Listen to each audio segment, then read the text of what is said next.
हसवन भाई, बेनी बाबू का जन्मदिन है और उसको लेके, उनकी जयंती को लेके बड़े उनके समर्थकों में जो है बहुत जो है जोश है।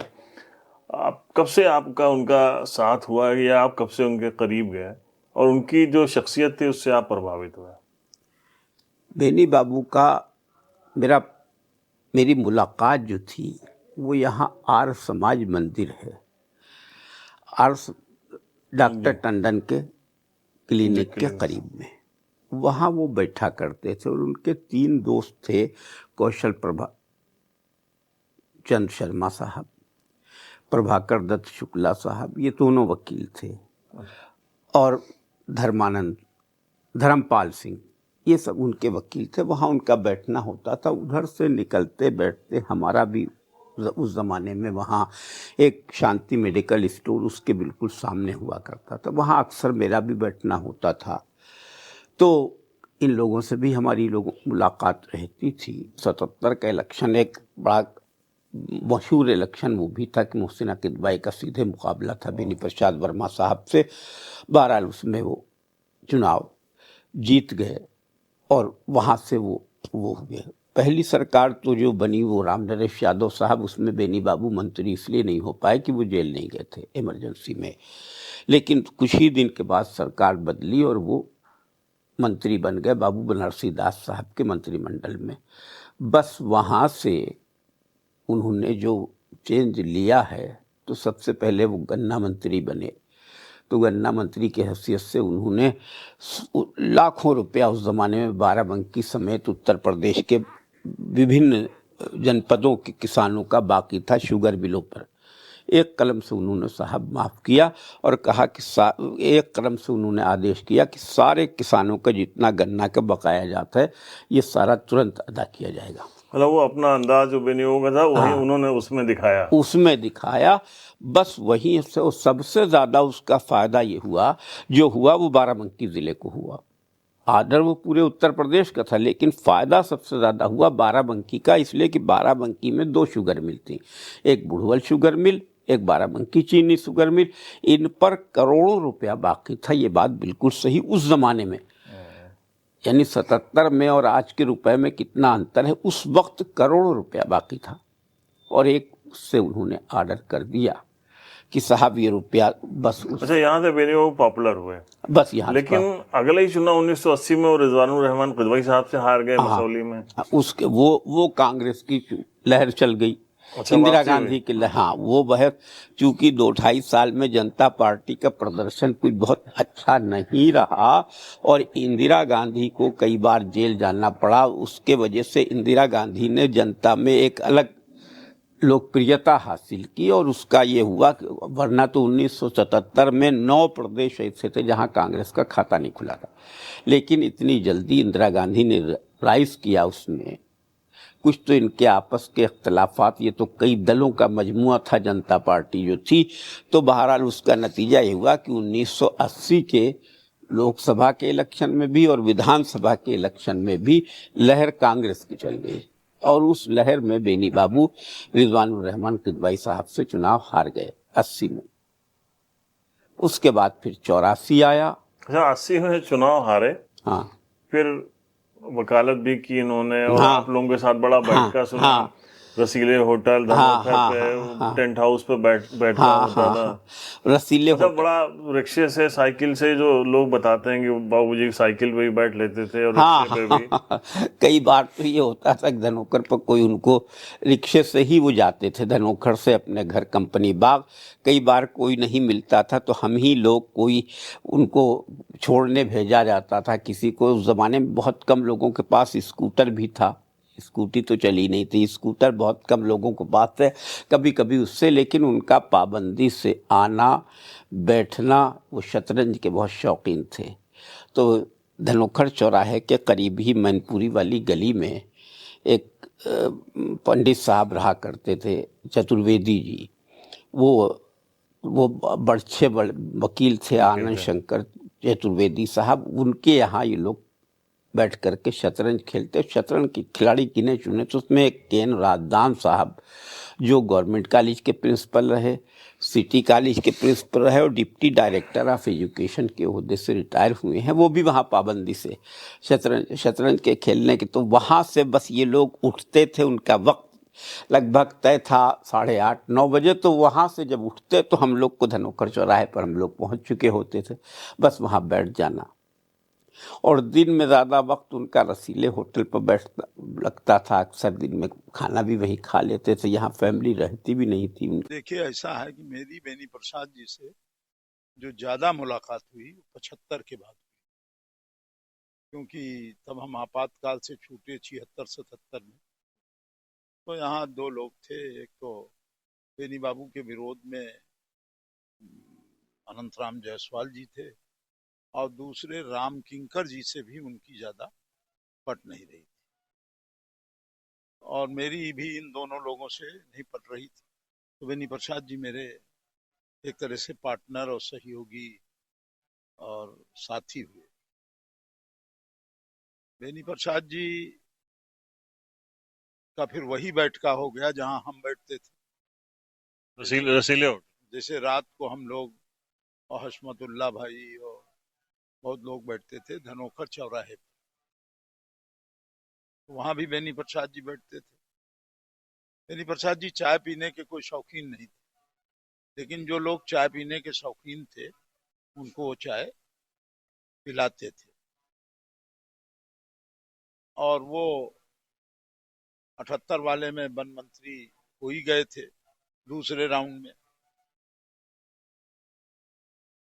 तो सबसे बड़ा काम मैं 2 अक्टूबर वाला जो करता था, उसमें बेनी प्रसाद जी सुबह हमारे साथ वहां जाते थे, टेंट वेंट लगता था। उसके बाद जब वो आते थे तो वो कहते थे हम जरा नहा धो ली और फिर हमका चलते वक्त ले लियो, हम ले लेते। बेनी प्रसाद जी बिल्कुल ऐसा कड़कदार कुर्ता पहनते थे जिसमें दिखाई पड़े कि उन्होंने पैसे नहीं रखे। तो हमने एक दिन जब कुमार साहब पढ़ने लगे या राज इलाहाबादी या कोई बड़ा शायर आखिर में मुशायरे में जैसा होता है, तो उन्होंने कहा कितने आदमी, 200-250 आदमी हैं, इनको हम चाय पिलाएंगे। हमने कहा भाई आप तो पैसा लाए नहीं। उन्होंने कहा देखिए हम पैसा आपको देंगे, आपसे लेंगे, और जैसे ही सुबह हमारी आपकी मुलाकात होगी वैसे वो पैसा वापस कर देंगे। तो सुबह जैसे हमको मिलते थे पहले वो रुपए वापस करते। वो जैसे चाट खाने के शौकीन थे तो वो साहब बिल्कुल मई जून के महीने में दोपहर में आते थे, कहते दाव चलिए रिक्शा करें। तो हिंद टाकीज के पास चाट वो अच्छी लगाते हैं मास्टर साहब के लड़के। तो बेनी प्रसाद जी वहीं, एक बैद जी की दुकान थी जो पहले आर्य समाजी थे, वहीं बैठ जाते थे और मुइन भाई को, मुइन अहमद एडवोकेट को बुलाते। तो मुइन भाई जान जाते थे इनको चाट खाना है, तो उधर से ऑर्डर देके आते थे और वो चाट खाते थे।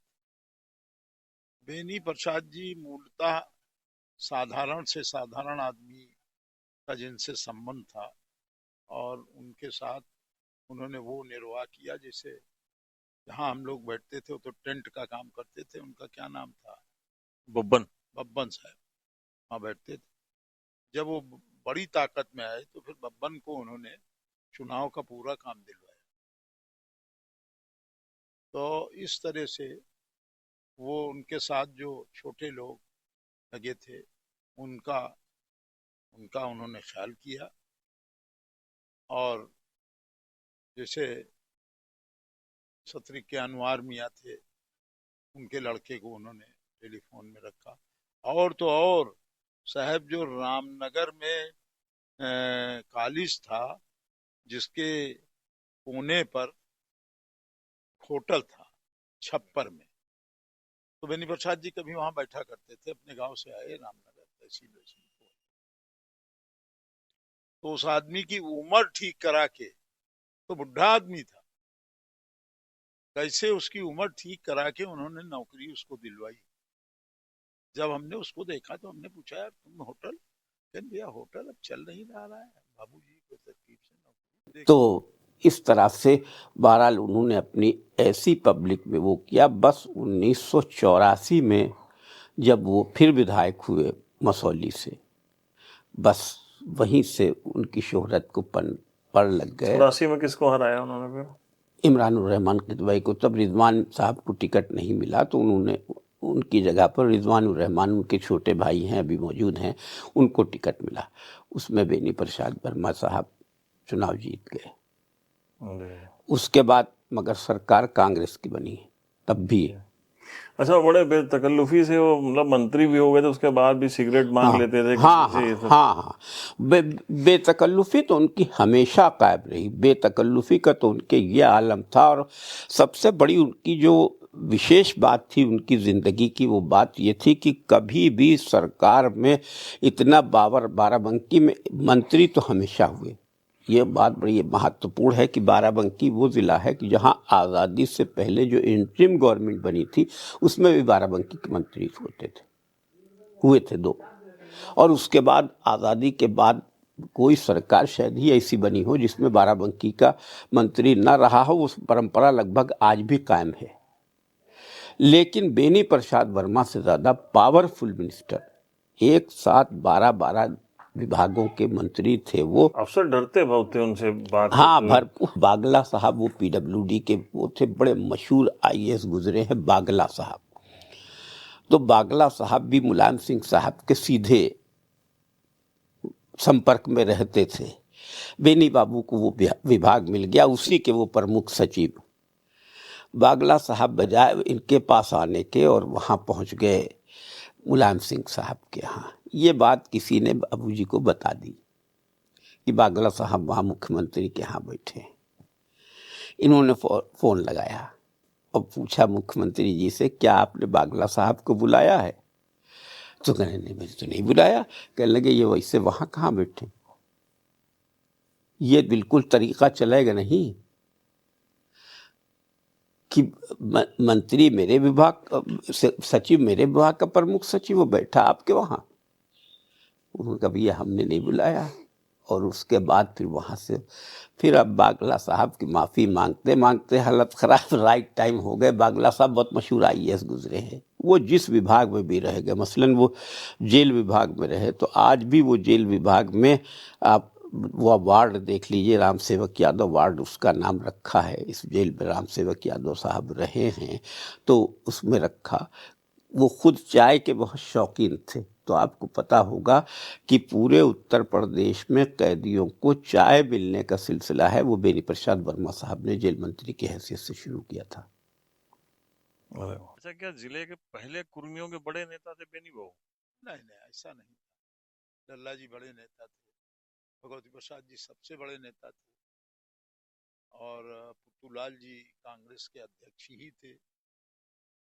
कांग्रेस जब पूरे पावर में थी तो पुतूलाल जी अध्यक्ष रह चुके थे। ये इनमें थी ताकत की जिसको चाहते उसको कुर्मी वोट उसको दिलवा देते पूरा, ये बेनी बाबू माना जाता है। देखिए, बेनी बाबू जब राजनीति में आए तो कांग्रेस का ढांचा ध्वस्त हो रहा था। और ये एक लोगों का शौक होता है कि ये गए, जैसे अभी लोग कह रहे हैं भाजपा गई कि नहीं गई। देखिए, जब जाएगी तो फिर एकदम से चली जाएगी। इंदिरा गांधी गई तो एकदम से गई, आई तो अपने आप आ गई जी। तो उसी तरह बेनी प्रसाद जी के बारे में यह विश्वास बना लोगों का कि बेनी प्रसाद जी मुलायम सिंह के बाद नंबर 2 आदमी। तो नंबर 2 होने की वजह से बिरादरी तो जुड़ी ही। बिरादरी तो हमेशा बड़े आदमी से जुड़ती है ना। तो फिर यहाँ जो बिरादरी थी वो बेनी प्रसाद जी से जुड़ी, और उसका परिणाम ये हुआ कि बेनी प्रसाद जी एक ऐसे नेता उभर कर आए जो अपनी बिरादरी का वोट इधर से उधर। अफसर से वो अफसर बिल्कुल कांपते थे उनसे। ये कौन डॉक्टर जयराम थे, वो चुनाव जीत गए थे जिला पंचायत का, फिर अनाउंसमेंट भी हो गया, फिर हरवा दिए गए बेनी बाबू के कहने पे। सही ये तो बेनी प्रसाद जी का 2 मिनट का काम था। जमील जीत गया था देवास। जमील हमारा खास आदमी था, समझा। हमने कोशिश की थी, उसको जितवाया था। 2 दिन रिजल्ट रोक के तीसरे दिन रिजल्ट आ गया, जमील हार गए। ये हफीज भारती में भी हुआ था। हफीज भारती बेनी प्रसाद जी के कितने रिलायबल आदमी थे हमको मालूम है, लेकिन उन्होंने कभी इनकी तारीफ लेकिन लाला को हरवाया और कहा जाता है कि लाला हारे थे, बेनी बाबू ने हरवा के इनको जितवा दिया था, लाठी चार्ज हुआ था। देखिए, वो काम अगर उन्होंने किया भी तो अच्छा काम किया। कम से कम हफीज लाला से तो 100 गुना अच्छा आदमी। तो बेनी प्रसाद जी का नगर पंचायत का चुनाव, म्युनिसिपलिटी का चुनाव, प्रधानी का चुनाव जिसको चाहते थे वही होता था। असल में हुआ ये कि जब बेनी बाबू 1980 में ये चुनाव हार गए एमएलए का, फिर उसके बाद 1984 में पार्लियामेंट का चुनाव हुआ और उस समय लोकदल जो पार्टी था उसका नाम बदल करके दलित मजदूर किसान पार्टी हो गया था। तो ये लड़े पार्लियामेंट में कैसरगंज से बेनी बाबू, और उस समय इंदिरा जी का असैसिनेशन हुआ था, तो पब्लिक बिल्कुल इमोशंस में उनके साथ थी, तो उन्होंने सबको हरा दिया था। तो ये हार गए थे, ये भी तो 80 भी हारे, 84 भी हारे। तो थोड़ा चुनाव में बराबर कोई हारे तो नर्वस तो हो ही जाता है। तो ये भी उस समय थोड़ा परेशान थे, हमारे पास बैठते परेशान थे। चुनावी वकालत की उसी बीच में, फिर आपके पास आके बहुत बैठना उनका होने लगा। हाँ, कचहरी आते थे तो बैठते थे, और वो हुआ, ये भी कहते थे। वकालत कैसे कर ली उन्होंने? नहीं, वकालत किया नहीं, मेंबर हमारे यहाँ बार के हो गए थे, बैठते थे। एलएलबी किया, लेकिन यहाँ किया, बार एसोसिएशन के मेंबर भी रहे, हमारे डिस्ट्रिक्ट बार एसोसिएशन के। बैठते थे, आते थे, बैठते थे, लेकिन कोई प्रैक्टिस नहीं किया कि कोई केस में गए हों, ऐसा नहीं किया। तो जब ये हार गए तो थोड़ा नर्वस थे। ये तो यही कह रहे थे कि हम आगे, मुझसे ही कह रहे थे, मेरे ही सीट पे कह रहे थे कि राम से राधे श्याम जी से बात करो, अगर लड़ना चाहे मसूरी लड़े, अब हम इस समय चुनाव नहीं लड़ेंगे। ये इतना सोच रहे थे।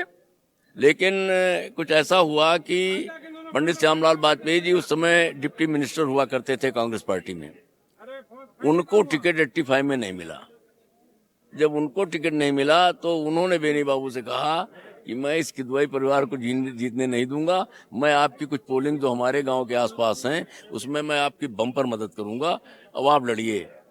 तो फिर पंडित श्यामलाल वाजपेयी जी ने जब इतना कहा तो इनका थोड़ा मनोबल बढ़ा और फिर चुनाव लड़े और जीत गए। असल में जब जिला परिषद का ये अध्यक्ष का चुनाव, जिसमें 2005-6 में जब हुआ, तो उसमें भूतपूर्व विधायक श्री राधे श्याम जी यादव के पुत्र दिनेश वर्मा ये हमारी पार्टी से कैंडिडेट बनाए गए, और उधर लड़े इनके ये इनकी संग्राम सिंह की बहू या कुछ लड़े। तो मैं तो साफ कहना चाहता हूं कि ये जो जिला परिषद का चुनाव है वो पैसों से होने लगा है। उस समय दोनों लोगों ने काफी खरीद फरोख्त किया, और इस तरह खरीद फरोख्त किया, हमको कहने में कोई संकोच नहीं, सब ने किया खरीद फरोख्त, तमाम मेंबर्स को पैसे दिए गए।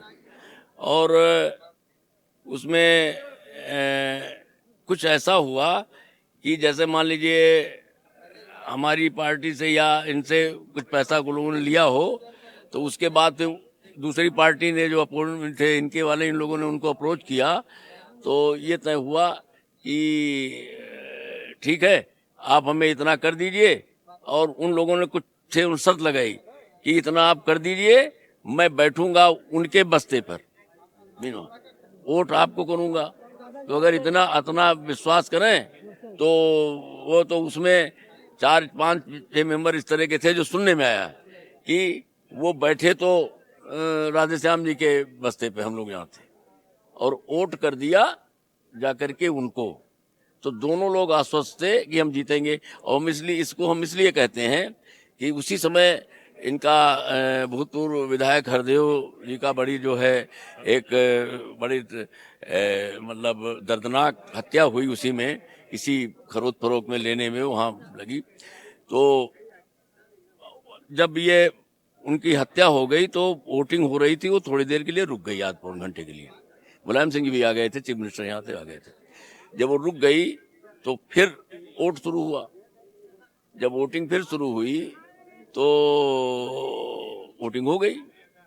और उसके बाद में हुआ ये कि वो डीएम थे मिस्टर आशीष गोयल साहब, तो उन्होंने दोनों लोगों से पूछा कि काउंटिंग कराऊं, तो दोनों लोगों ने कह दिया काउंटिंग कराइए। तो उनके लिए हो गया कि अब तो जो दोनों कह रहे हैं काउंटिंग कराओ, इसलिए कहा गया कि दोनों लोग आश्वस्त थे कि हम जीतेंगे, कि हमारे सीट पे इतने मेंबर बैठे, हम तो जीते हैं। वो समझते थे मैंने इन्हीं में से कुछ लोगों को अपने तरफ मिला लिया, हम जीतेंगे। और वो ऐसा हुआ कि उनके जो है इनकी संग्राम सिंह की वो के पक्ष में वो बात सही निकली और वो चुनाव जीत गए, वो हार गए। हो जी, ये हर दौर में रहा कि 36 का आंकड़ा नेताओं में रहता है। उस वक्त भी बेनी बाबू में और जायसवाल जी में बहुत तगड़ा वो जो है अंतर विरोध चलता रहता था। हाँ, लोकल राजनीति में इन दोनों लोगों का बड़ा आपस में विरोध रहा है, ये सभी जानते हैं। लेकिन एक दौर ऐसा आया जब दलित मजदूर किसान पार्टी हमारी थी और उसमें पार्लियामेंट का चुनाव हुआ 1984 में, और उसमें बेनी बाबू हार गए। और 4-5 महीने के बाद जब एमएलए का चुनाव आया तो ऊपर से तो नहीं लेकिन लोकल स्तर पर यहाँ बेनी बाबू ने और जायसवाल जी का आपस में पैचअप हो गया था। अच्छा। हाँ, तो उसमें 8 सीटें थी उस समय उत्तर हमारे बाराबंकी जिले में। तो 6 तो मिली जायसवाल जी को, बेनी प्रसाद जी को, हमारे दलित उम्मीदवार का, और 2 मिली उनको जायसवाल जी को। तो 2 मिली थी उनको फतेहपुर और रुदौली। ये बात चौधरी साहब भी नहीं जानते थे, वहाँ नहीं, यहाँ आपस में कर लिया था। मुलायम सिंह जानते थे, ये जानते थे। और तो लेकिन हुआ ये था कि लोगों ने पर्चा दाखिल कर दिया था और सिंबल नहीं मिला था। तो और उसकी दाखिला की तारीख जा रही थी तो लोगों ने पर्चा दाखिल कर दिया था, सिंबल उसके बाद दाखिल करना था। तो फतेहपुर से ये स्वर्गीय हरदेव प्रसाद रावत अध्यापक थे प्राइमरी स्कूल, उन्होंने इस्तीफा दे दिया था और पर्चा दाखिल कर दिया था। अब जब यहाँ तय हो गया तो उनसे कहा गया ये जायसवाल जी के पक्ष में चली गई है उनके सीट, आप इस्तीफा दी, वो पर्चा वापस ले लिए। तो यहाँ हमारे पास बेचारे रोए। फिर जो जायसवाल जी ने भी तमाम 8 सीटों पे अपने कैंडिडेट खड़े कर दिए थे, तो वो भी सब बहुत रोए पर्चा दाखिला में। लेकिन सबने नेताओं ने दबाव डाल करके जायसवाल जी ने अपने कैंडिडेट्स को और बेनी बाबू ने अपने कैंडिडेट, सबके पर्चे वापस कराए।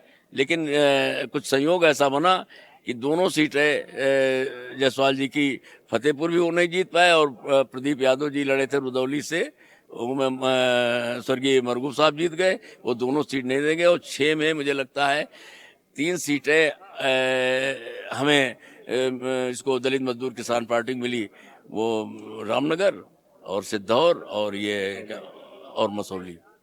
इस तरह तो उस समय इन दोनों नेताओं में आपस में तय कर लिया गया था और आपस में मिल के चुनाव लड़े थे 1985 में।